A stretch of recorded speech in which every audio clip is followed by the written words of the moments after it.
Pronto, gravando a partir de agora, a aula de mercado de capitais do dia 16 de novembro de 2021. Nossa, já vou ter que colocar os pisca-pisca de Natal aí fora. Agora sim, Jéssica. Espero que esteja ouvindo. Agora deu. Saí e entrei novamente. Então, gente, estamos chegando para os finais do conteúdo, né? Embora um conteúdo que eu me sinto deprimido porque acho que foi assim passado bem superficialmente. E se vocês entraram no Siga, se não entrarem, entrem lá que já tem a quinta tarefa, eu acho que é a última. Bom dia, Milena, de novo. Bom dia, professor, de novo. Já a última, quinta tarefa, que eu acho que não sei para que dia que é, para o final do mês agora, dia 29, 28, 29. Dia 29. 29. Eu acho que vai ser praticamente a última. Só que, para quem já viu a tarefa, vai perceber que agora ela exige uma leitura daquele material base praticamente até o final, porque daí já envolve derivativos, né? Mercado de opções e mercado de futuros. E notem que na aula passada, na semana passada, nós tratamos de indicadores ainda, né? E praticamente nos indicadores eu só passei 1 ou 2, eu acho, ou 3. PL, PVPA, acho que o beta da ação eu também passei para vocês, alguma coisa, como calcular o beta pelo Excel. A função do Excel, lembrando, não é a função beta do Excel, mas é a função inclinação, porque o beta da ação, ou seja, a sensibilidade dos retornos da ação em relação aos retornos médios do mercado, nada mais é do que a inclinação da reta de regressão, uma regressão que vocês aprenderam lá com o Lindomar, é o ângulo da inclinação da reta de regressão quando você considerar o índice da Bolsa, se você tem um histórico do índice da Bolsa, né, em relação aos os retornos do índice da Bolsa, que é os retornos médios do mercado, em relação aos retornos da empresa. E isso é uma informação muito útil, eu comentei na aula passada com vocês, principalmente quando você faz gestão de carteiras, seja trabalhando profissionalmente com isso, ou seja, fazendo a gestão da sua própria carteira. Você tem ações que têm betas muito agressivas, na carteira você está mais exposto ao risco, porque quando a bolsa cai, a sua ação vai cair mais forte. Então, tem jeito de mitigar essa exposição ao risco. Como? Colocando na carteira uma ação que tenha um beta mais conservador.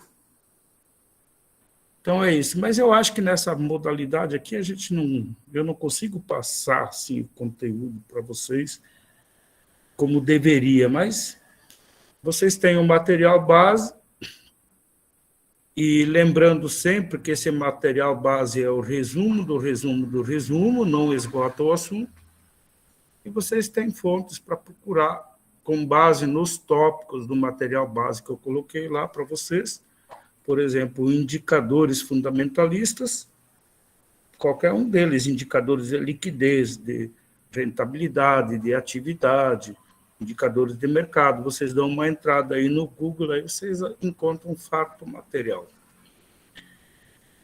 Sobre os indicadores, apesar de eu ter passado bem superficialmente, é um comentário final só, que aí hoje eu pretendo hoje já entrar na parte gráfica, né, parte análise grafista.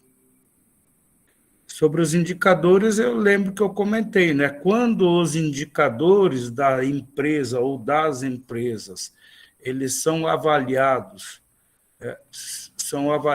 com mais valor do que as variáveis macroeconômicas da economia numa determinada circunstância, a tendência é a bolsa subir. E quais são essas variáveis macroeconômicas? No contexto da economia como um todo, principalmente juros, inflação câmbio. E nesse momento que nós estamos vivendo hoje, vocês são quase economistas, vocês sabem que os juros estão subindo, a inflação está batendo os 2 dígitos e o câmbio está lá no patamar muito elevado, 5,50. Lembrando que antes da pandemia, nosso câmbio estava lá na faixa dos R$ 4 por dólar, né? Então, nesse momento, e aí é natural que haja uma certa acomodação, ou seja, um certo recuo da Bolsa em função de que os indicadores macro estão sendo avaliados com um peso maior do que os fundamentos da empresa. Mas aí eu tenho que esclarecer o seguinte, ó, essa informação é importante dependendo do seu perfil de investidor. Se você é investidor de médio e curto prazo, não, eu vou comprar ações dessa empresa agora e o meu horizonte é vender daqui a 2 meses. Eu pretendo ter um ganho financeiro com a alta do preço. Então, nesse momento, eventualmente, dados as circunstâncias macroeconômicas que estão pesando mais forte do que os fundamentos da empresa, eventualmente, no curto prazo, você não vai ser bem sucedido. Agora, não sei se eu já comentei anteriormente com vocês, eu tenho um horizonte de longo prazo. Então, não é porque momentaneamente as variáveis macro, juros, câmbio, inflação, estão pesando mais na análise dos investidores, por isso derrubando os preços, é que eu vou me desfazer do meu projeto de longo prazo. Eu coloquei no domingo, acho que foi, ou no sábado ou no domingo, lá no Siga, um vídeo da entrevista, de uma das várias entrevistas do Luiz Barsi. Eu não sei se alguém chegou a assistir. Se ninguém assistiu, eu recomendo que assistam, inclusive que procurem lá no YouTube, lá, Luiz Barsi, Luiz com S. Ele é simplesmente o maior investidor individual em bolsa de valores, em ações do Brasil. O cara tem bilhões aí em carteira. E ele vive de dividendos desde os anos 70. É um senhor já de idade. Por coincidência, ou não coincidência, ele é economista, foi presidente do Conselho Regional de Economia de São Paulo, não sei se ainda é, né, mas até pouco tempo eu assisti algumas entrevistas que ele era presidente do Conselho Regional de Economia de São Paulo. E desde os anos 70 ele fez uma carteira para viver de dividendos. Aliás, daí fica outra dica. Tem a filha dele, Luísa Barsi, ela tem um programa muito legal, está disponível aí no YouTube, procure AGF, programa AGF, Luísa Barsi. AGF é a sigla, são as iniciais de Ações Garantem o Futuro. E eu tenho dito para vocês, na faixa etária de vocês, se vocês formarem uma carteira de ações hoje, considerando que vocês vão entrar para o mercado de trabalho num horizonte aí dos próximos 30 anos, se vocês formarem uma carteira, daqui a 30 anos, 35 anos, quando estiverem em idade de se aposentar, vocês não vão depender de previdência social, dessas coisas aí do governo, não vão depender de nada, porque vocês vão estar milionários. E aí, quando vocês estiverem lá em Cancún, tá? Usufruindo da aposentadoria de vocês, podem mandar um cartãozinho postal para mim, tá? Agradecendo pela dica aí. Então, para quem não assistiu, recomendo que assista. Eu não concordo com tudo que o Barsi diz, tem algumas coisas que eu discordo dele, principalmente da diversificação, ele faz muita diversificação na carteira. A diversificação é para diluir o risco, né? E ele tem várias ações em carteira, eu não sou muito adepto dessa prática, eu prefiro concentrar todos os ovos numa cesta só e tomar muito cuidado dessa cesta, do que ficar diversificando muito. Então, algumas posições dele eu não concordo muito, não, mas ele é referência aí no mercado acionário brasileiro, quisera eu ter a carteira que ele tem, né?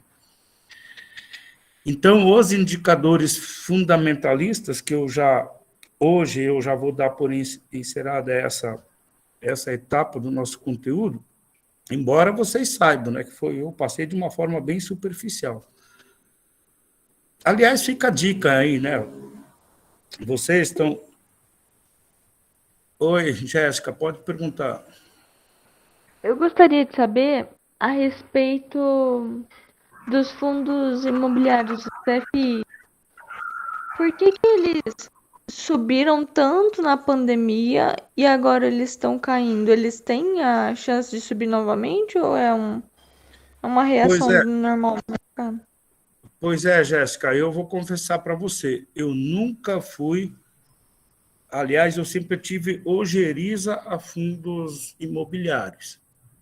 Primeiro porque são essas incorporadoras, essas grandes construtoras que tomam dinheiro de bancos privados para um projeto, para um grande condomínio, um edifício de luxo, por exemplo. E para eles devolverem esse dinheiro para o mercado financeiro, para os bancos onde eles tomaram esses empréstimos, eles dependem das vendas. Então, lembrando que nós estamos numa pandemia hoje, né? Mas a crise brasileira começou lá em 2014, final de 2014, né? Com o resultado do segundo turno, uma semana seguinte, já veio o anúncio de reajuste das tarifas elétricas e dos combustíveis, né? Que nos 2 anos anteriores estavam congelados por conta do ano eleitoral. Então, é a política interferindo na economia. Se vocês lembrarem lá das aulinhas de introdução à economia, Adam Smith, liberal clássico, da teoria da mão invisível, quanto menos o governo se intrometer na economia, melhor. E o que houve em 2014, por conta do ano eleitoral, sem contar de Petrobras, né? Que a Petrobras, naquele ano de 2014, foi a única empresa da história do capitalismo da humanidade que, quanto mais vendia, maior o seu prejuízo. Que não podia aumentar o preço interno e lá fora o preço estava lá $130 o barril de petróleo. Então, não podia aumentar por conta de que a União é o maior acionista, o presidente da empresa é indicado pelo governo e congelaram os preços para não causar inflação interna, porque tinha uma eleição lá na frente. E os fundos imobiliários, aí, e pode ver que tem muita propaganda deles na internet, se você entrar nesses sites financeiros, tem lá dicas e tal. Eu nunca gostei por um simples fato. O país em crise, a partir de 2014, 2015, 2016 e 2017, a crise no Brasil, desemprego, fechamento de empresas no Brasil, foi muito pior do que nesses nossos 2 anos de pandemia agora. Então, sem pandemia, as empresas estavam fechando e demitindo o povo. Aí eu me perguntava, quem que vai comprar apartamento de luxo ou imóvel num condomínio de luxo numa situação dessa? Então, eu sempre fiquei longe disso. Agora, tem um motivo, Jéssica, complementando a tua pergunta. Eles subiram muito, sim, os fundos de investimento imobiliário no ano passado e agora estão começando a recuar. Mas isso é porque houve um movimento que eu chamo de atípico da demanda por esse tipo de produto, porque por conta dos lockdowns, da pandemia, muita gente que morava lá nos grandes centros, nas cidades, em apartamentos de 3, 4 quartos, cobertura, enfim, por conta de ter que ficar em casa, aquele ambiente já não é mais tão adequado, né? Então, gente com mais poder aquisitivo passou a comprar imóveis, casas que têm uma área, um jardim, enfim, de que, apesar de ficar em casa, as pessoas podiam estar aí, não só trancados dentro de um quarto de um apartamento, né? Então, houve, sim, um aumento significativo nessa demanda específica, o que elevou o rendimento desses fundos imobiliários. Mas, agora, como a coisa está voltando meio ao normal, e essa demanda represada já foi parcialmente, ou grande parte, atendida, o mercado imobiliário começa a voltar ao seu estado normal, né? Então, mas eu, particularmente, não sou fã do mercado imobiliário, não. Não sei se eu consegui te ajudar, Jéssica, te explicar mais. A minha é uma opinião minha, tá? Não é um veredicto final. A Jéssica ficou sem áudio novamente. Troca de computador, Jéssica.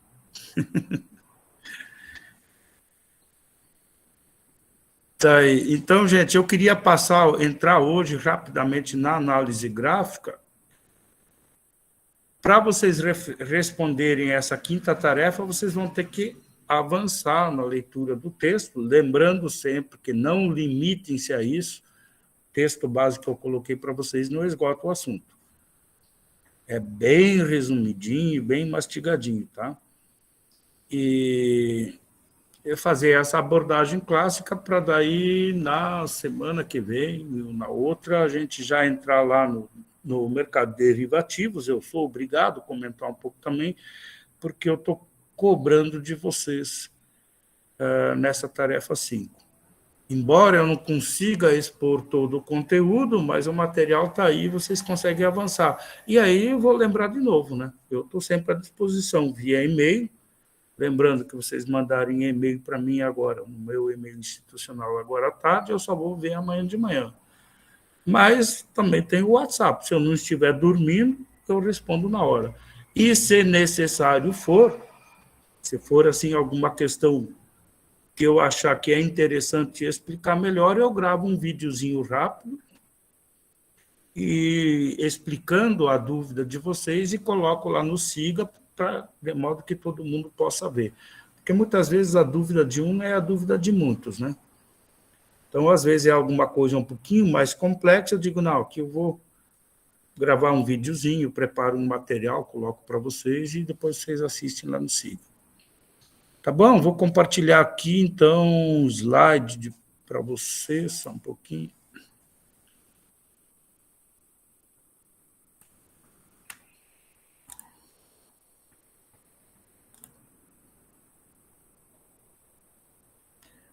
Para a gente entrar na segunda parte do nosso conteúdo, que é a análise gráfica.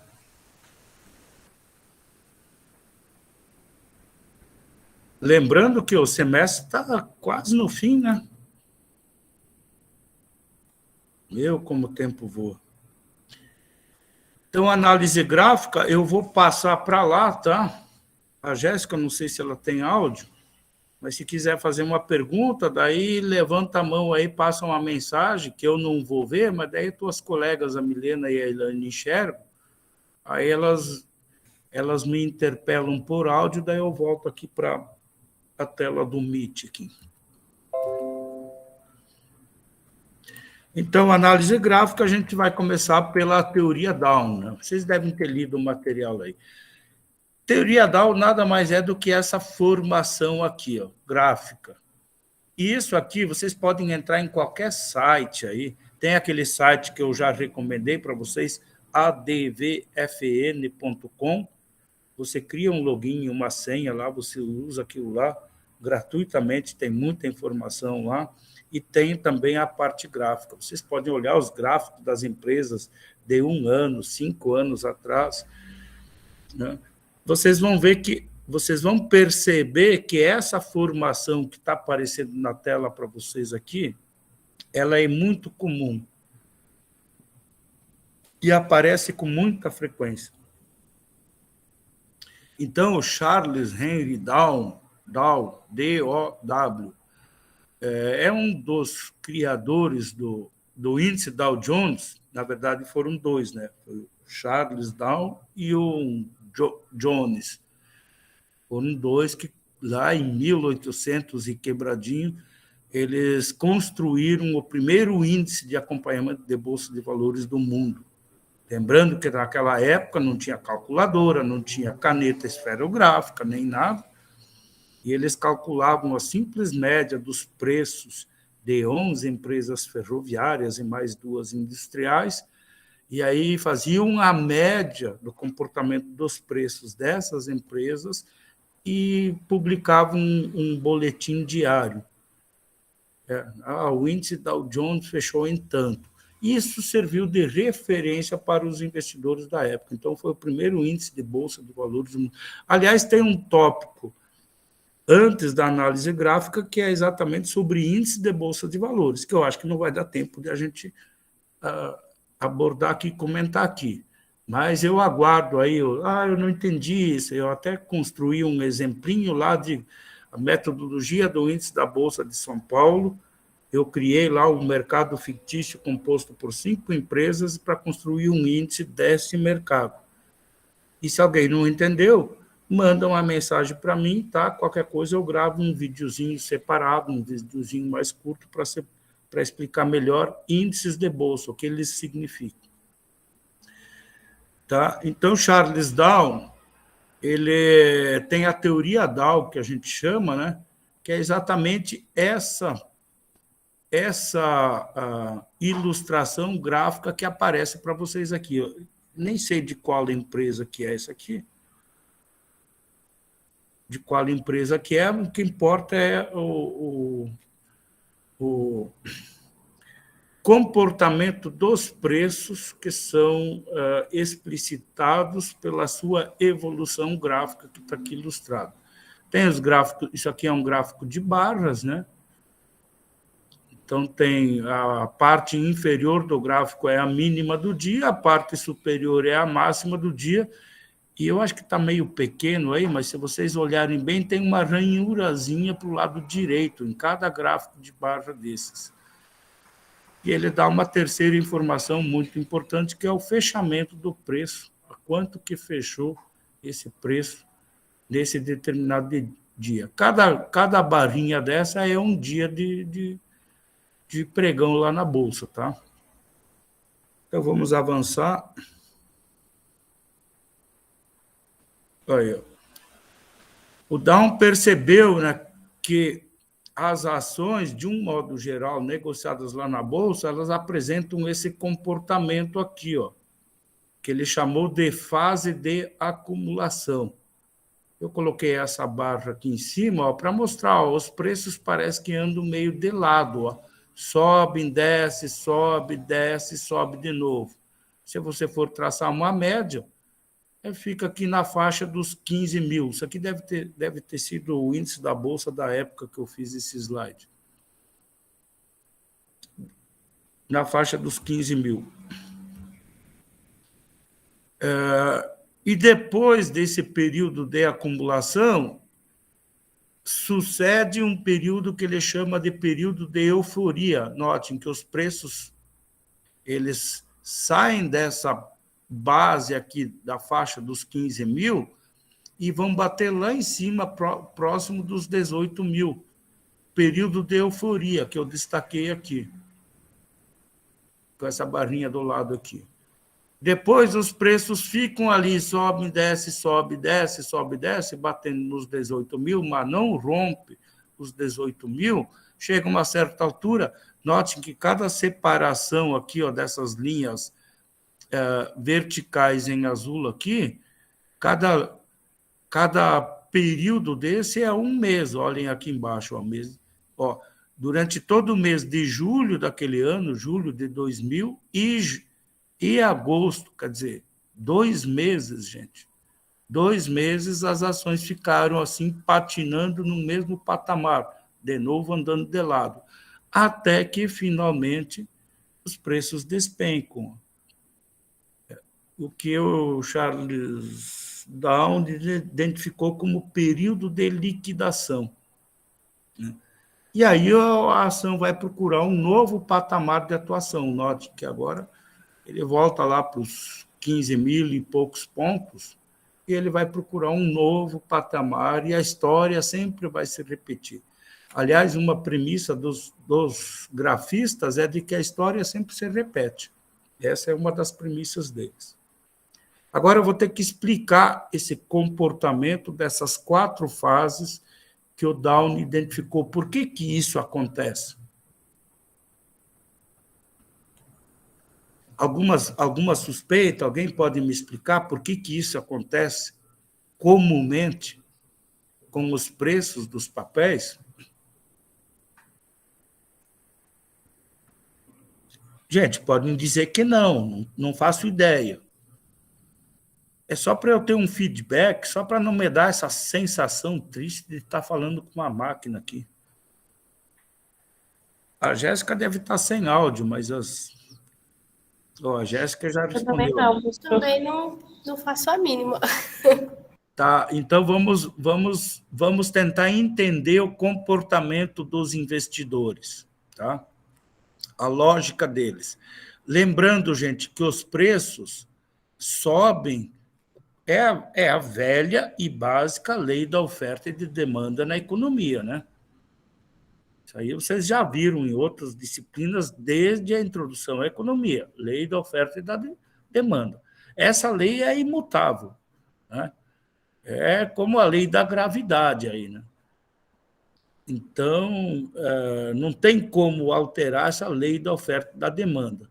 Então, os preços das ações sobem quando tem, ao longo do dia, tem mais gente querendo comprar do que querendo vender. Tem muita gente querendo comprar uma mercadoria, o que acontece com o preço da mercadoria? O preço sobe, né? Sobe.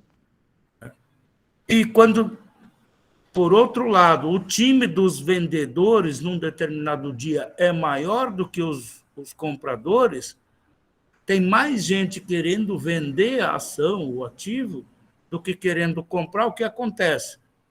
O preço cai naquele dia.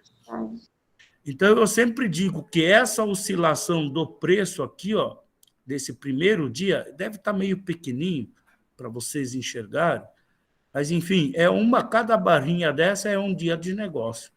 Então, se nesse dia fechou em alta, significa que nesse dia teve mais investidores querendo comprar essa ação do que querendo vender. O time dos compradores foi maior, ou teve mais força, mais fôlego do que o dos vendedores. Aí eu sempre digo, né, o resultado do preço de uma ação num determinado dia vem da onde? Do conflito, né, do conflito dos agentes, do conflito de expectativas dos agentes. Os agentes que estavam vendendo nesse dia é porque as expectativas deles com relação àquele ativo não eram mais otimistas. Se lá atrás eles compraram, eles tinham expectativas otimistas, houve essa reversão de expectativa. Agora eu não acredito mais nessa empresa, então eu vou querer vender. Ou porque ele precisa de dinheiro, né, o motivo liquidez, ou pelo terceiro motivo lá, porque os investidores vendem ações. É para embolsar um ganho. Digamos que um sujeito que nesse dia vendeu a 15,50 tenha comprado há 2 semanas atrás a 10, digamos. Isso dá 50% de ganho. Daí ele não resiste, ele quer embolsar o ganho. Então, dependendo das circunstâncias, todo o resultado do preço diário ele é consequência desse eterno conflito de expectativas entre os agentes. Quais agentes? O time dos compradores, que tem expectativas positivas, otimistas, e o time dos vendedores, que tem expectativas pessimistas ou tenham outros motivos para vender. Então, interessante é que o Down ele identificou nesse que ele chama de período de acumulação. Os preços oscilam, notem que há volatilidade, mas aí ele diz que nesse período tem muitos investidores, e agora note que estou usando a palavra investidores, de longo prazo. Instituições, fundos que querem se tornar sócios dessa empresa, porque olharam os fundamentos e acreditam no potencial dessa empresa. Então, eles decidem comprar. Só que imagina um fundo de previdência aí, tipo a Previ, dos funcionários do Banco do Brasil, ou da Petros, ou sei lá, da Celos, esses fundos de investimento, eles têm muita grana. Então, imagine, eles tomam a decisão, vamos comprar ações dessa empresa, Se eles derem, num determinado dia, uma ordem gigantesca de compra, eles vão levar o preço para cima e vão acabar pagando mais caro, né? Então, imagine uma ação que está oscilando, nesse caso aqui, 15 mil pontos, mas vamos fazer de conta que é 15 reais a ação. Se um grande fundo bota uma ordem gigantesca de comprar milhões de ações, ela vai engordar muito o time reforçar muito o time dos compradores. Então, esse fundo quer comprar um caminhão de ações e tem mais milhares ou milhões de investidores que também querem comprar e tem alguns milhões que querem vender. Então, aquele time que quer vender tem uma quantidade de mercadoria limitada e a demanda pela compra é muito maior, o preço vai subir. O que vai acontecer? Esse fundo que decide comprar essa ação vai acabar no final do dia ou depois de vários dias, pagar bem mais caro do que ele pretendia, quando ele fez a análise inicial. A esse preço eu quero comprar tantas. Então, o que acontece? O comportamento dele, daí envolve um pouco de psicologia também. O que acontece? Eles têm intenção de comprar, só que, em vez de demonstrar esse interesse para o mercado, o que eles fazem? Eles fazem compras discretas de pequenos volumes em várias corretoras e vão acumulando. Daí, porque o Down chamou essa fase de acumulação. Os investidores de longo prazo estão acumulando ações em carteira, através do quê? De pequenas compras, de pequeno porte, para não chamar atenção, através de várias corretoras. Só que essa compra insistente deles, que não permite, ele sempre... Alguém quer vender, o preço está 15, a pessoa quer vender e quer vender rápido, ela bota uma oferta de venda a 14, tchuf, na mesma hora aparece lá o fundo, lá o corretor do fundo e compra a 14.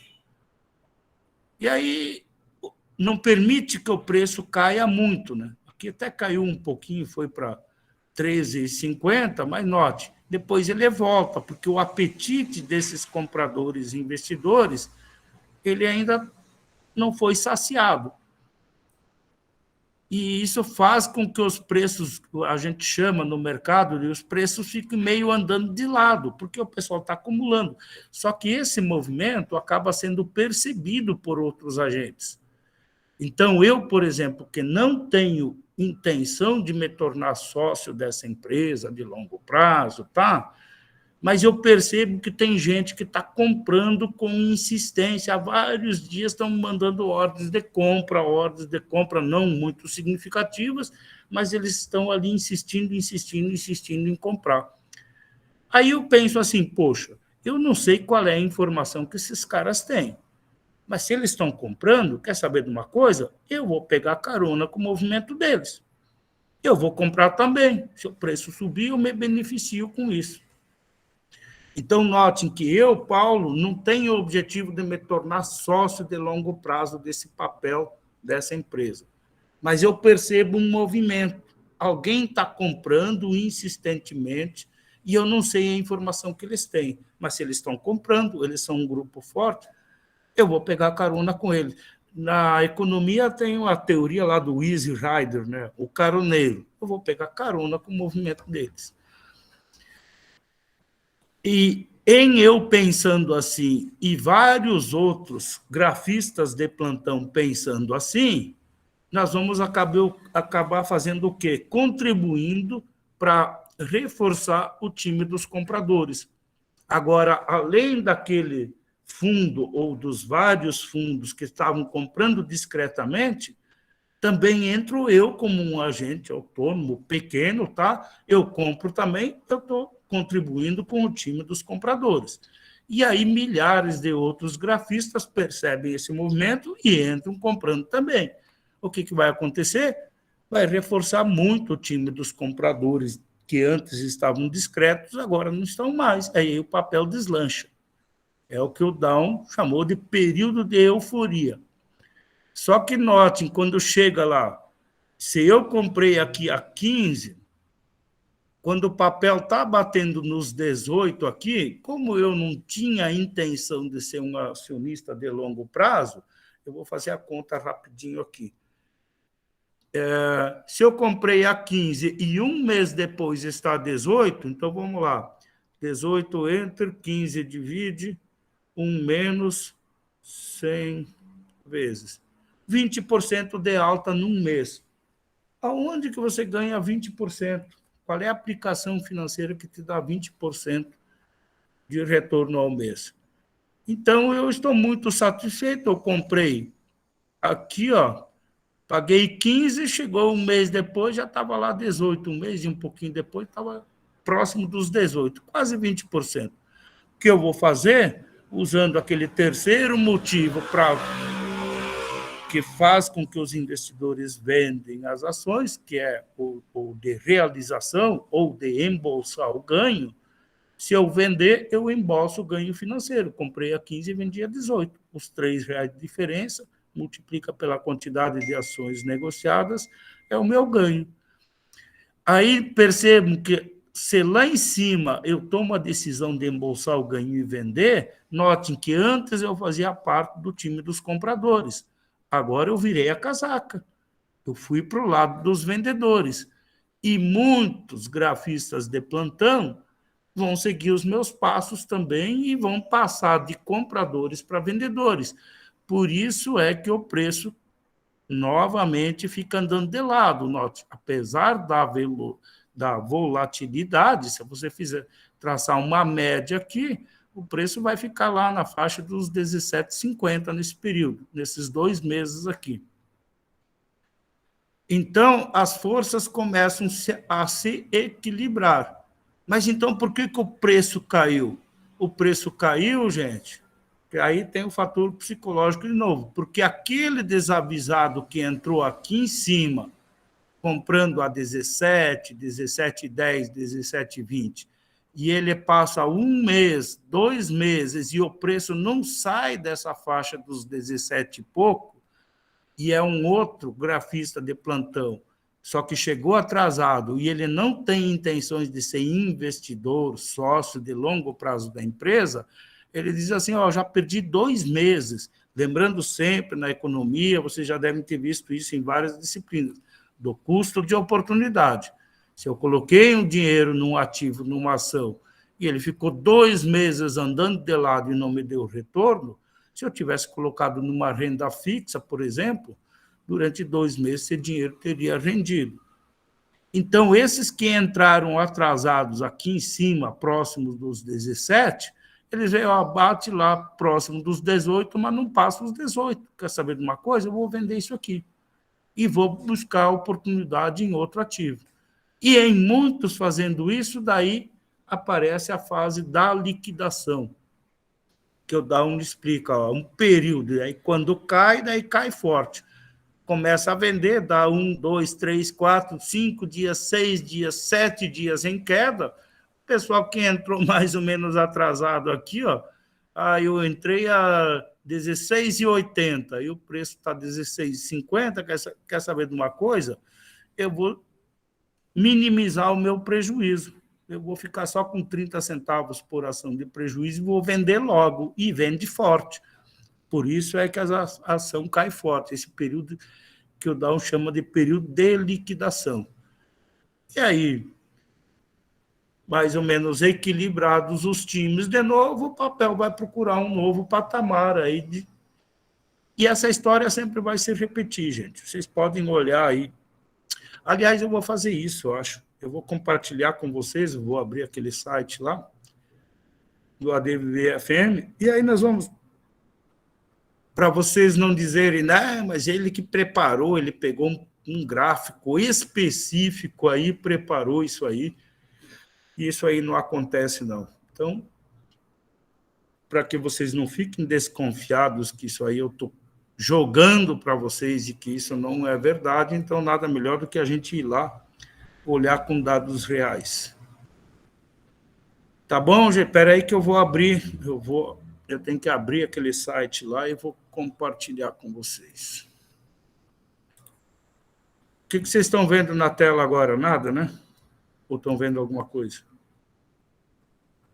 Nada, professor. Tá, então eu vou compartilhar aqui.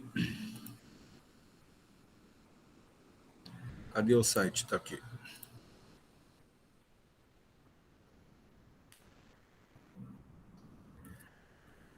Vocês devem estar vendo aí.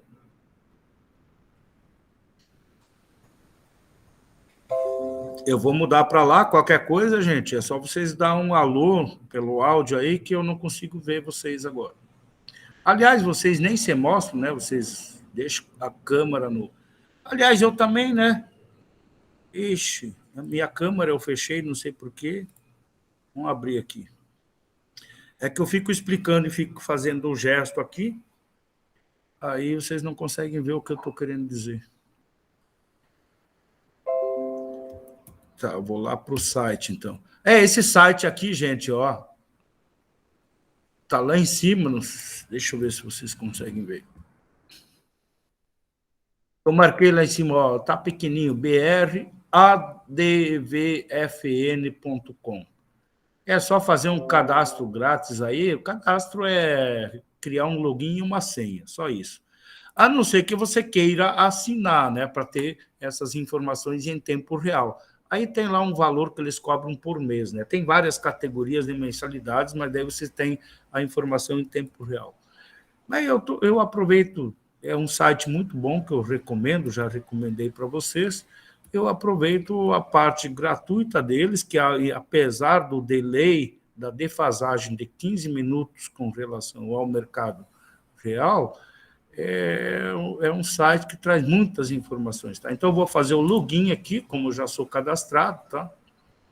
Login, entrar, esperar carregar o site, para a gente tentar identificar a teoria Down nos gráficos atuais. Vocês podem escolher qualquer empresa aí. Aliás, já fiquem pensando nisso, que daí eu vou pedir para vocês me dizer qual é a empresa. Nesse momento, a DAX, o índice da Bolsa de Frankfurt, olha aqui, para você assinar em tempo real, ele sempre dá esse lembrete, você clica aqui, ativar tempo real, daí sim, você entra com mais dados, mais informações e tem que botar lá a forma de pagamento. Deve ser coisa de 15, 20 dólares por mês aí que você paga. Não é muito não, mas o site é muito bom. Aliás, esse site não é brasileiro, tá? Tem aqui do Brasil, né? Esse BR no início é exatamente porque acompanha o mercado brasileiro, mas tem no mundo todo isso aí, muito bom esse site. Então, a Nasdaq, que é a bolsa de tecnologia lá dos Estados Unidos, está caindo 0,1, 0,2 agora. Nesse momento, o DAX é o índice da bolsa de Frankfurt, na Alemanha, está com 0,5% de alta, né? Estão mais animados um pouco. E o Dow Jones, notem aí o Dow, que nós comentamos agora, Charles Henry Down, esse índice aí tem 100 e tantos anos, né? Está com 0,4% de alta agora. A nossa bolsa está caindo mais forte, 1,1%, e o CAC é a bolsa de Paris, né? Está com, notem, Europa está em alta, Nova York também está em alta, a nossa bolsa aqui de São Paulo está na contramão, está caindo nesse momento. Aí tem as cotações eu selecionei essas ações aqui, tá? Tem a minha aqui, ó, SLC, ó. Ai, está caindo 3%. Pensem se eu me desespero. Está caindo 3%, significa que se eu quisesse comprar hoje, eu ia poder comprar com 3% de desconto.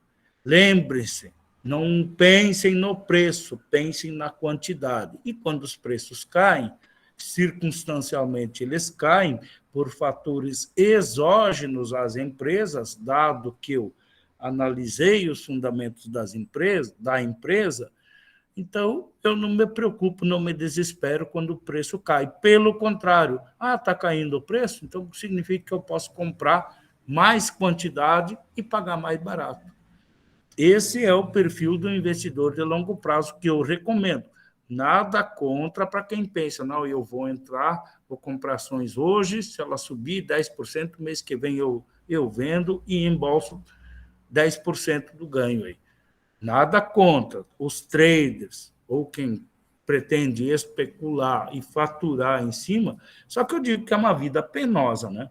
Essa de investidor de curto prazo, curto ou médio prazo. Por que penosa? Porque tem que acompanhar integralmente.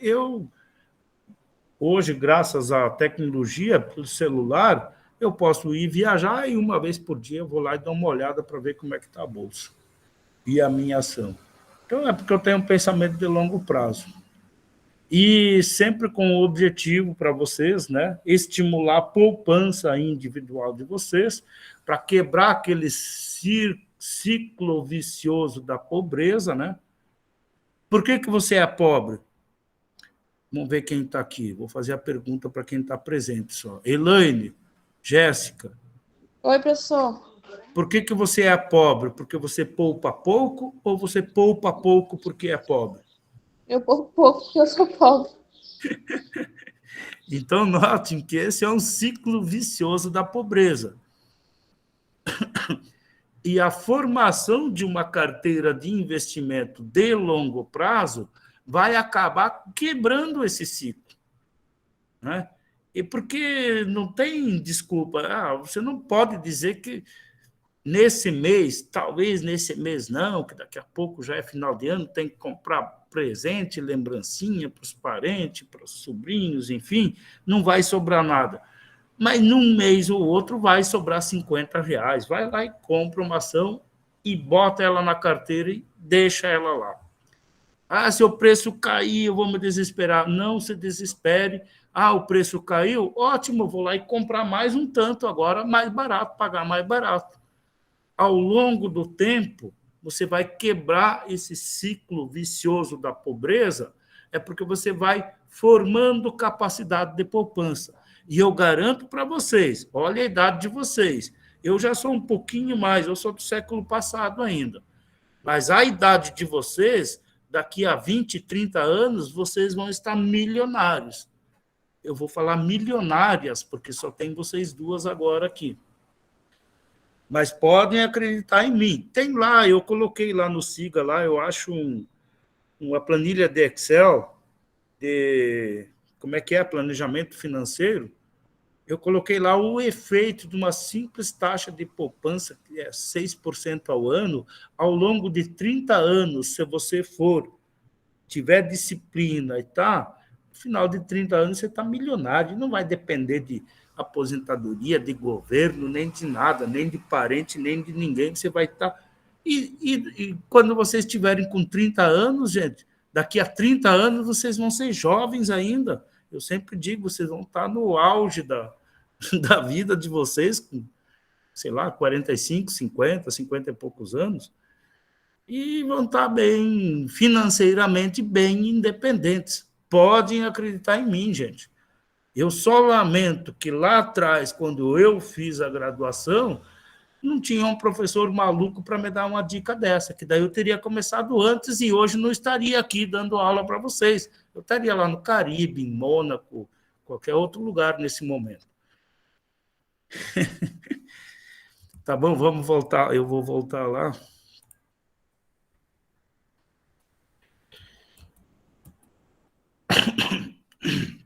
Eu vou mostrar para vocês no site, daí, notem que tem um menu lá em cima e tem um menu que chama aqui, ó, gráfico, tá? Minha internet está meio lentinha, mas ele vai abrir. Tá, esse é um gráfico que eu já tinha aberto, né? Foi semana passada, um empresário aí me pediu o que eu achava do dólar, para onde ia o dólar, né? E aí, para não responder para ele no achismo, eu bati essa foto aqui, ó, desse gráfico aqui, eu já vou explicar. Aliás, tem tudo a ver com o nosso conteúdo, né? Vocês podem ver que tem os preços aqui que são em essas barras em preto, e tem duas linhas aí, uma mais avermelhada um pouco. Vocês estão enxergando bem? Quem está com o celular não está enxergando muito bem. Mas depois olha na aula gravada lá, se puder abrir no computador, vocês vão enxergar melhor. Essas duas linhas aí de cores diferentes eu acrescentei aqui, eu uso, gosto muito, já adianto para vocês, que das estratégias gráficas, o que eu gosto é das médias móveis. E eu acrescentei aqui para ele, fiz esse gráficozinho na semana passada, porque ele queria, eu acho que ele é produtor, sei lá o que, ele depende de contratos futuros e tal, e ele queria saber para onde ia o dólar. Aí eu disse para ele, apesar no dia que eu passei para ele, o dólar estava caindo quase 0,5%, eu disse que a tendência predominante era de alta. Por que eu posso afirmar isso sem achismo? Porque notem que a média móvel longa, que é essa mais vermelhinha aqui, ela está abaixo da média móvel curta, que é essa azulzinha aqui. Deixa eu ver quantos dias são. Ó. A média móvel curta eu coloquei de 25 dias e a média móvel longa de 45 dias. Então, em a longa estando posicionado abaixo, significa que a tendência predominante desse ativo, que no caso é a cotação do dólar, é de alta. E se vocês forem observar aqui, ó, desde o cruzamento das médias móveis aqui embaixo, se vocês forem fazer uma média, olha, apesar das baixas dos últimos dias, a média fica aqui, ó, mais ou menos nessa linha que eu acabei de colocar para vocês. Então, a tendência predominante nesse momento, apesar das fortes baixas dos últimos dias, ainda é de alta. Agora, para longo prazo, foi o que eu recomendei para ele. Eu digo que o dólar, que antes da pandemia estava no patamar dos 4, e agora após ou durante a pandemia ele está na faixa dos 5, 5,50, ele não vai mais sair desse patamar, não. Não tem informações para o dólar retornar para aquele patamar anterior de 4. Ele vai chegar a 6? Se tiver alguma coisa que quebre esse comportamento dele, dessa volatilidade, ó. Agora nós vamos entrar no segundo tópico da análise gráfica, que é canais de tendência. Note, eu identifico facilmente aqui um canal de tendência. E se vocês olharem lá nos slides, como é que você identifica um canal de tendência? É pegar as duas últimas máximas e ligar com as duas últimas mínimas. Olha o que eu fiz aí, coloquei lá em cima as duas últimas máximas, uma que foi aqui no dia 21 de março e outra que foi aqui no dia 21 de outubro. Duas máximas, dólar a 5,72 praticamente. Aqui, lá em março, o dólar chegou a 5,80. E ligar com duas mínimas. Quais que são as mínimas que vocês conseguem identificar aqui? Olha ali. Ó, tem essa mínima aqui. Não precisa ser com muita precisão isso aqui, não, tá? É só para você ter uma noção assim por cima. Nós que esse canal não está nem muito vertical. Então, tem uma mínima aqui, o dólar a R$5, a mínima em 20 de dezembro, não, em dezembro do ano passado, 5 de dezembro do ano passado, e tem uma mínima, teve uma mínima agora em junho, 24 de junho desse ano. O dólar bateu lá 4,92. E depois ele só subiu. Né? Só que notem, ele testou lá em cima de novo aquela resistência dessa linha que eu coloquei ali. Testou e está voltando. É muito possível que ele chegue próximo dos 5 e faça o caminho inverso de volta. Que volte lá para os 5,80, próximo dos 6. Isso a gente chama, no mercado, a gente chama de o ativo está fazendo um zigue-zague. Está batendo nessa linha de suporte aqui embaixo. Por que ele volta quando encontra esse preço tão baixo, próximo dos 5? Porque para quem vendeu antes, aqui o gráfico está, não sei, é um ano que está, para quem vendeu um pouco antes a 5,80, quando bate no 5, ele diz, agora o preço está bom para comprar. Aí ele entra comprando, reforça o time dos compradores. O que acontece? Oferta e demanda. Mais gente querendo comprar. Só que isso aqui, esse ativo aqui é dólar, né, gente? Em dólar tem que ver que tem muitas outras variáveis, inclusive políticas, que afetam, inclusive intervenção do Banco Central. O Banco Central, quando entra no mercado, entra pesado. Né? Agora, qual é a conclusão geral que eu tiro disso aqui? Dado esse canal de tendência, com uma máxima em torno de 5,80, com uma mínima próxima dos 5, esse comportamento ele vai avançar no ano 2022, a não ser que venha um outro fator exógeno que tire o ativo desse patamar. Lá em início do ano passado, aqui o gráfico não mostra, vou tentar botar para 2 anos aqui. Vamos ver se ele me oferece 2 anos. 2 anos oferece. Olha lá, gente, ó. Agora eu estou vendo esses dados aqui de janeiro de 2020, ó. Qual que era o patamar do dólar? Na faixa dos 4. Aí aconteceu... Opa! Quero esticar isso. Ai. Esse canal de tendência aqui, eu quero esticar ele para cá, assim. A linha de suporte, olha lá, ó, quantas vezes ele já tentou a máxima lá em cima. 5,80 aqui, 5,80 aqui, 5,80 aqui. Olha as mínimas aqui. Próximo dos 5, 4,90, 4,80, aqui bem pertinho dos 5, e aqui de novo, 4,90. Tá? Então, notem, o papel saiu de um patamar, o ativo, no caso o dólar, antes da pandemia, na faixa dos 4, aconteceu um fenômeno exógeno, que é a pandemia global, que jogou o dólar lá para cima, rapidão ele subiu. Ó. Se tivesse algum vidente, alguma cartomante que tivesse me falado lá em dezembro de 2019, o dólar vai disparar porque vem uma pandemia, hoje eu estaria rico e não estaria dando aula para vocês aqui. Tá? Então, dado que ele está nesse patamar aqui, nessa faixa, nesse canal de tendência, desde... Qual é essa data aqui, gente? Praticamente, ó, janeiro, fevereiro, desde março do ano passado, ou seja, está praticamente 1 ano e meio, quase daqui a pouco, em março do ano que vem, vai fazer 2 anos que ele está nesse patamar. Se não tiver algum outro fator, e esses fatores exógenos podem vir da política, de fatores econômicos, de diferentes frentes, inclusive biológicas, aí, no caso, uma epidemia, aí, no caso, problema de saúde global, afetou o mercado. Se não acontecer nada, para o ano que vem, foi o parecer que eu dei para o meu amigo produtor lá, eu disse, olha, eu acredito que ele vai ficar nessa faixa, entre 5 e 5,80 para os próximos 6 meses ainda, a não ser que aconteça alguma coisa extraordinária. E uma coisa extraordinária que tem para acontecer ano que vem, além da Copa do Mundo, de Catar, lá no final do ano, tem que lembrar que ano que vem é ano eleitoral, né?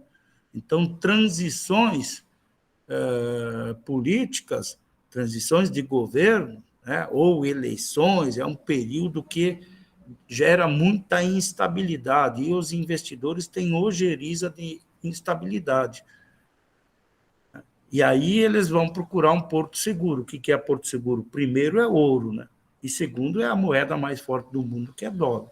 Então, pode sim haver uma pressão, principalmente a partir do segundo semestre do ano que vem, em cima do dólar, dependendo da temperatura ou do ambiente político que nós estivermos vivendo ou vivenciando internamente aqui no Brasil. Tá bom, gente? Vou fechar isso aqui. Nossa, como passa rápido. Já deu 1 hora aqui. Elaine, faça uma pergunta aí. Jéssica, diz aí o que eu não expliquei direito.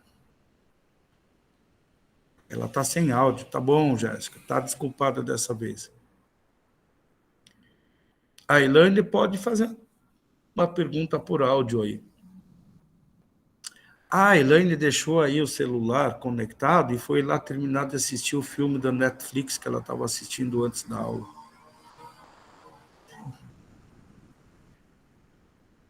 Tá bom, eu vou colocar...